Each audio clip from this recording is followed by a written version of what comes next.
Dr. Elsa Rutahigwa y'umunyeshengero habwa rukungira municipality kandi obira ryo munjenye mukuru aha mukuru gunagira ngo ikorere neza kubahwera cyangwa nka district umukucendeza huyibura ry'emirimo minyeto bwene nyenda kubasima n'inshaba abebembezo ba district kawo na chairman na council kule ngumarebera project eki nyenda kushaba ba municipality town clerk na murebaha na ba council abaryaha mureberere project eki.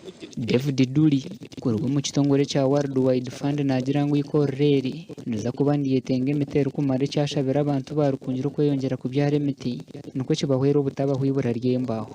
The private sector to help you get the markets for your timber. Chamanyisa ngo kufubure mbaho muri rukungiri kwagaruka aha mutindo gwa higuru munonga atembaho nungi cyaza kuzironda Kampala nze kuba tuziya ahampa abantu bashabirwa kureba ngo bagumana bakume byo bahangwa. The catchments are finished, the wetlands are finished, and the trees have been generally cut. That every year, every household must plant at least 5 trees. 5 trees. Ikorere nereza kuombe kwa hita karushika hiki ibiri kandi nereza kuombe kwa be kitongore icha iTruck Service Limited gasha kwa dano basibye.